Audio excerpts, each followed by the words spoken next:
All right, hello everybody. Today we are going to be using different loops to create a song. So something that I love to show my students right out of the gate, once you're comfortable with making your first drum loop, and once you're comfortable navigating the software, being able to stop and start and navigate all the macro controls, is to just go ahead and make a song. And you don't really need to know, a lot about music theory in order to get started just making a song on Ableton or whatever software that you happen to be using. You just need what is known as a sample pack. Now, a sample pack is a collection of sounds that can be combined together in order to create a song. And they can be found all over the place. You can find them on the internet for free, or you can also go through a paid prescription service called Splice, in which you download these packs that you can see over here. And you have a lot of different packs to choose from. And you can use all of these sounds to make your own songs. So my advice to people that are just starting out and they want to just go ahead and try and make a song as soon as possible after downloading the software is to go ahead and either subscribe to Splice, or just to just go on and go on Google and just look up sample packs in your genre, whatever genre that you are interested in creating. They have sample packs for rock, for jazz, for classical music, for electronic music as well. And that's what we are going to be doing today, is we are going to be creating a song using a sample pack of electronic music. So before we go ahead and do that, I want to just do a quick refresher on some of our controls that we have in Ableton. So as we discussed in our last video, we have two different kinds of tracks. We have audio tracks and we have MIDI tracks right here. And last week we used a MIDI track to create a drum loop. So we put a drum pad on there and we put different samples on the pad and drew out on our piano roll and created a MIDI clip that was a drum loop.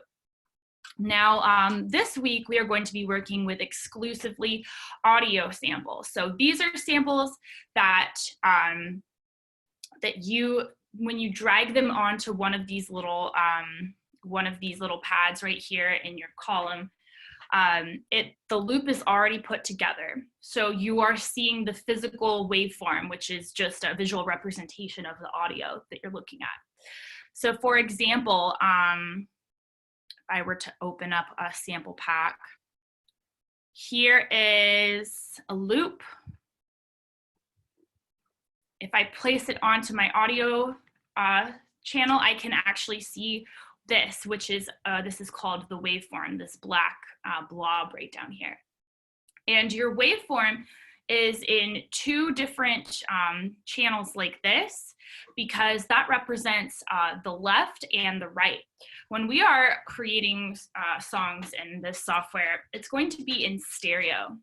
And what that means is that the volume levels and what's happening in your left and your right headphone are independently controlled.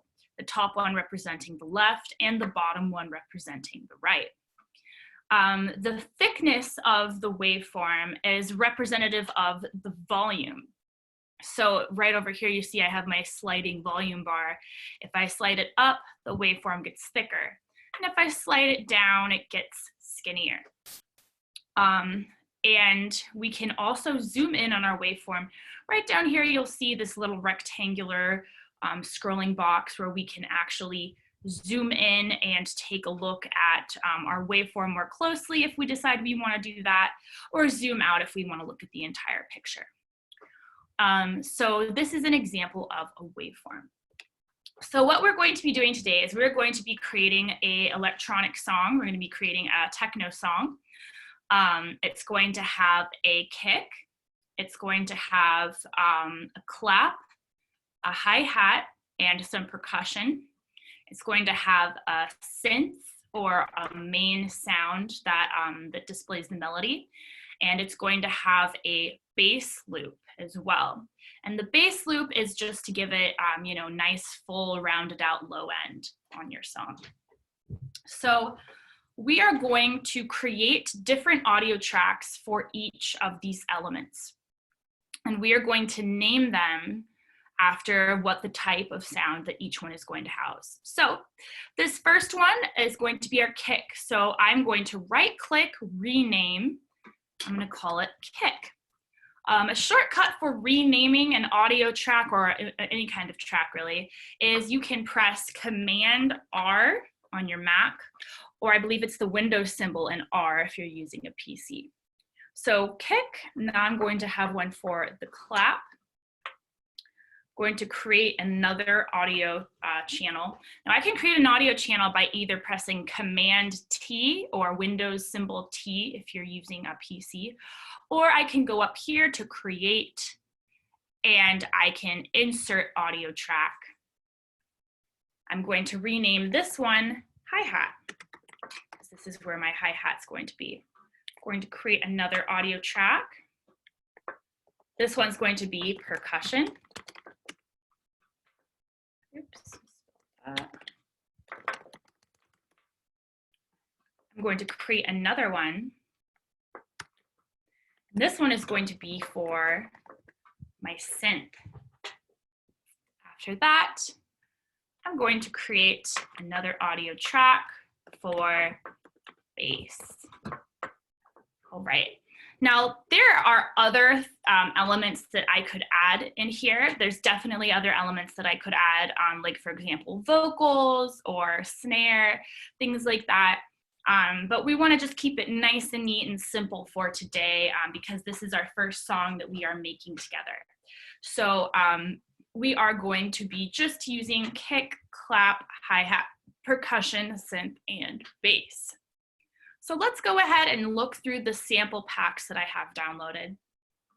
This is a sample pack that I got off of Splice, which is the sample pack subscription service that I mentioned earlier in the video. So I'm going to go through and I see there are kick loops right here. So I'm going to listen to some of these kick loops and I'm going to pick 3 that I like.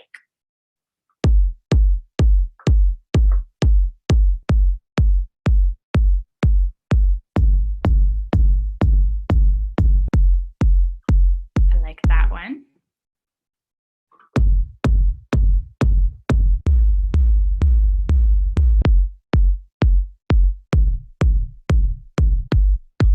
I like that one.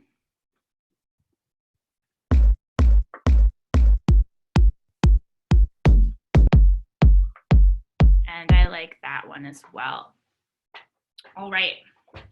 So something that I want to make very clear to everybody right out the gate is that the key in which that each sample is in is very important. You want all of your elements to be in the same key, or else it creates dissonance in your track and it doesn't sound very good.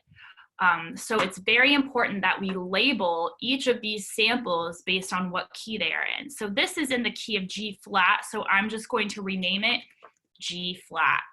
So it's really easy to see what key it's in.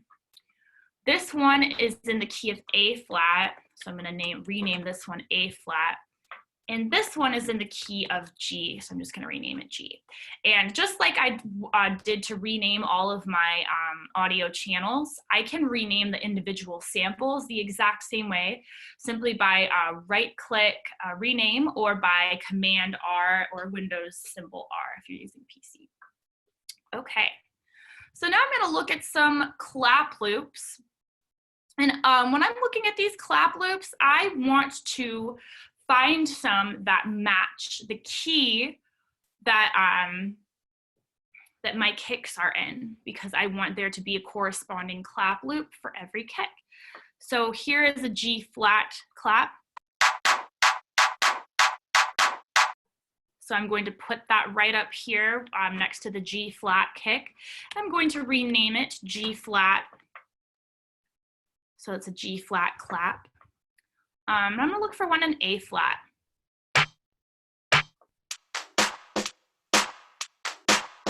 I really like that one. So I'm going to rename this one A flat. And it looks like we don't have any here that are in the key of G. So let me look in another sample pack. Clap loops.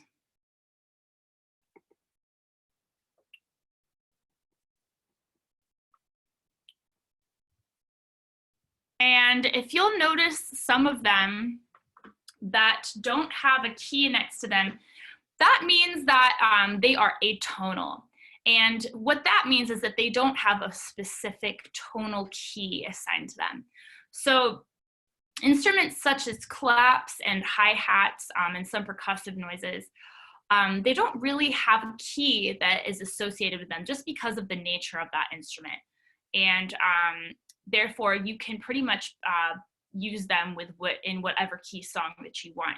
So here are some that are like that.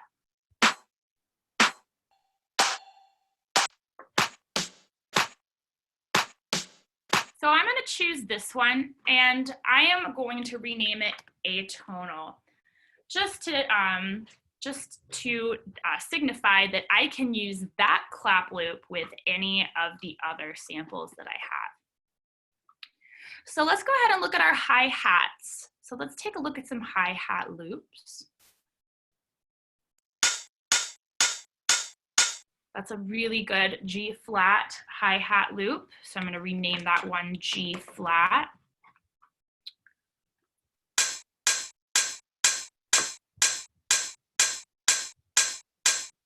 That's a good A flat hi-hat loop. I'm going to look at some other hi-hat loops as well.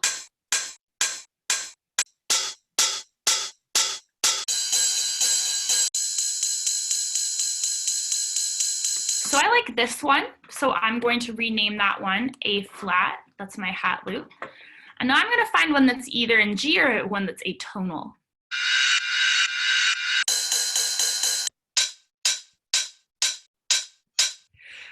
Sorry about that. So I'm going to choose this one, and I'm going to rename it G because it is in the key of G.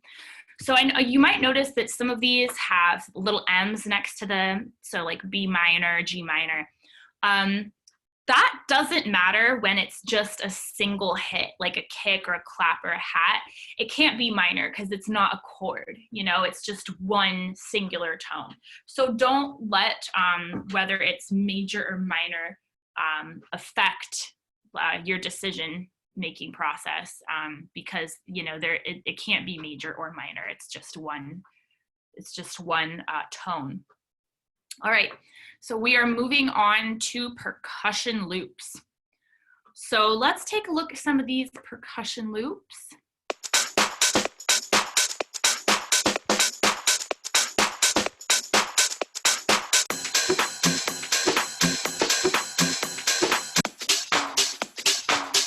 I like this one, so I'm going to put that over here and signify that that is in the key of G.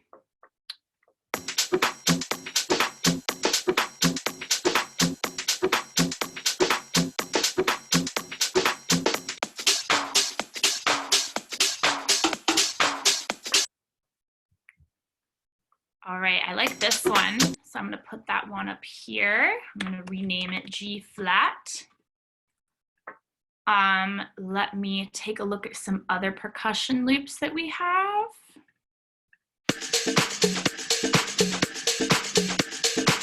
It's a really cool bongo loop right there. So I'm going to add that one too, and I'm going to rename that one A flat as well. All right.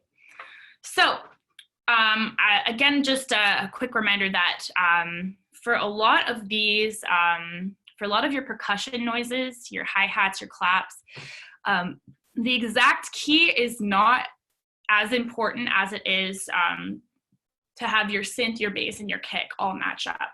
Because a lot of these clap, hi-hat, and percussion loops are atonal.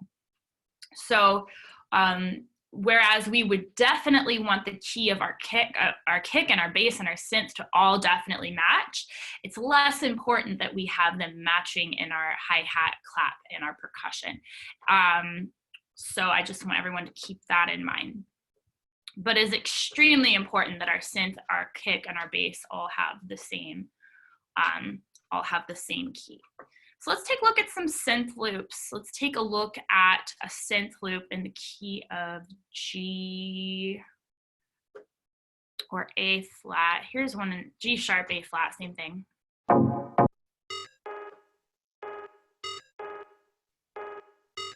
Cool, that's an interesting one. So I will put that one in my A flat slot for my synths. Let me go ahead and look at some more. So we have one here that's an F. All right, so let's say that I decided that I like a loop that is not in the key, that is not in one of these keys, but I still want to make it work. Let's say I want this to work for my G, G flat, for example. This is an F.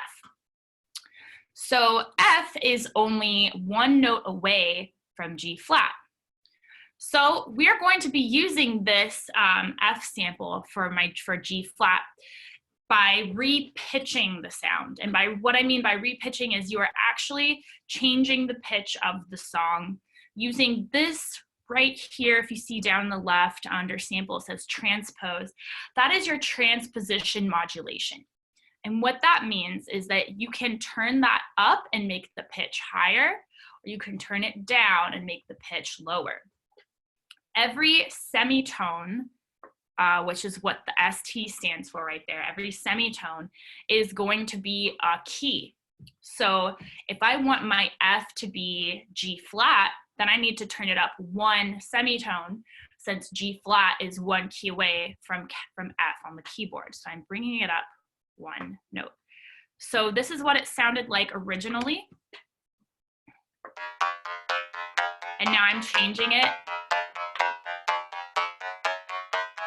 So now it's in a different key entirely. So that is what we are going to be doing. So here's one that's, let me take a look at some other synths we have.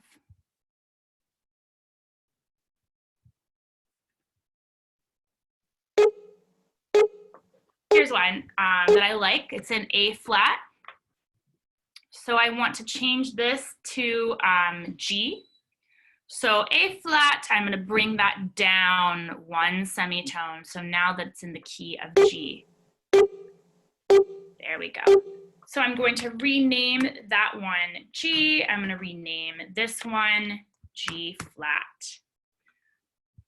So now we have all of our kicks, our synths, our claps, hats, and percussion all done. So now what we're going to do is we're going to look for some bass noises. Let's look for some bass noises. Now, it's extremely important that your synth and your bass and your kick are all the exact same key. So I'm going to be looking at bass noises that are in G, G flat, and in A flat. So here's one in G flat. It's a very good one. So I'm going to put that right here in my G flat section of my bass channel and rename it G flat. I'm going to scroll down. Here's an A flat one.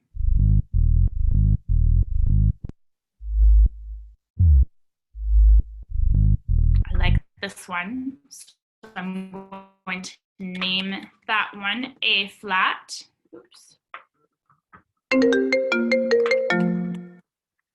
Rename this one A flat. And then I'm going to find one in G that I like.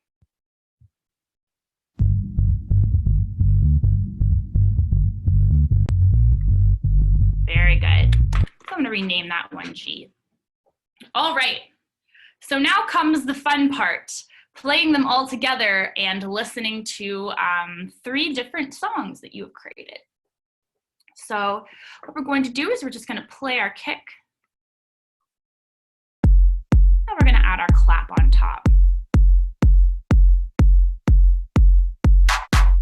So that clap is a little bit loud. We're going to turn it down.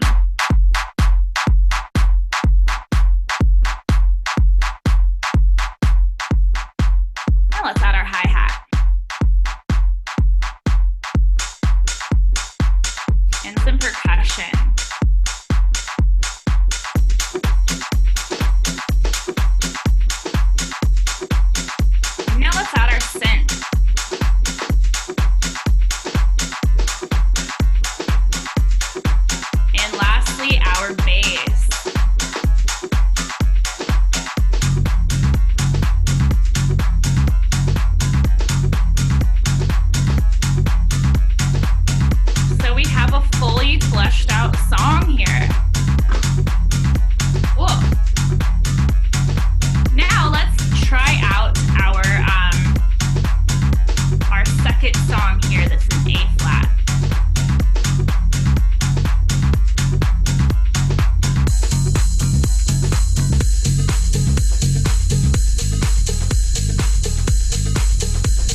important elements when it comes to determining the pitch of the song.